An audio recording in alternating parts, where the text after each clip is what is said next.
Welcome back everybody, it's Ben from the Ben and Bev channel, and today we're going to be bringing you a quick review for the Marvel Halloween special, Werewolf by Night.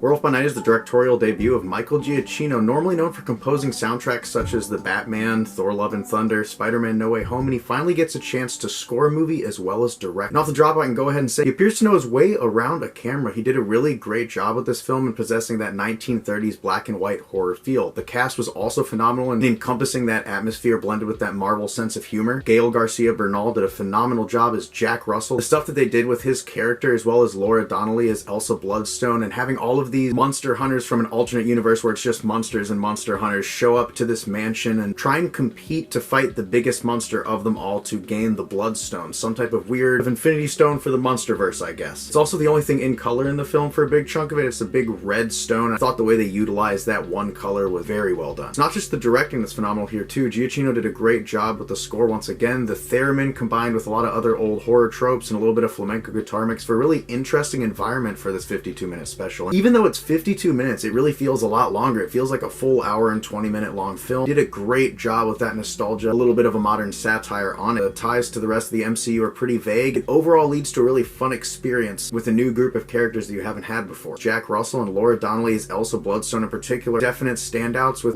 Donnelly's story being the push for our environment and where we are, as well as the Eris character played by Harriet Sansom Harris. What's up everybody? It's the second viewing camp. The acting is at its absolute peak when there is a scene between Jack and Elsa discussing familial trauma and the ties that you have with your family and how long they follow you and how exactly you should deal with it. And I actually thought it was up there next to Vision's line in WandaVision as being one of the best lines in a television series that Marvel's put out so far. I think it'll definitely fly under the radar because it was a really down moment in the middle of an action-packed 52-minute sequence, but I mean, the performances here were outstanding. Elsa has kind of fallen off the family bloodline, so all of the other monster hunters are a little biased towards her, and since they can take out each other during this competition, it adds a whole new dynamic once this competition begins. A phenomenal set of labyrinths that looks right out of a 30s set, but if you look closely, you can see that it looks like a leftover set from Star Wars or something. I just really enjoyed the way Marvel played around in this environment for the Halloween season. It's surprisingly gory, the black and white hiding a lot of that, and perfectly cheesy with that gore in a way that isn't completely over the top. Manages to maintain that same energy while telling a fun story. If you're a horror fan, you're definitely going to be laughing at this. I don't know if it's very scary.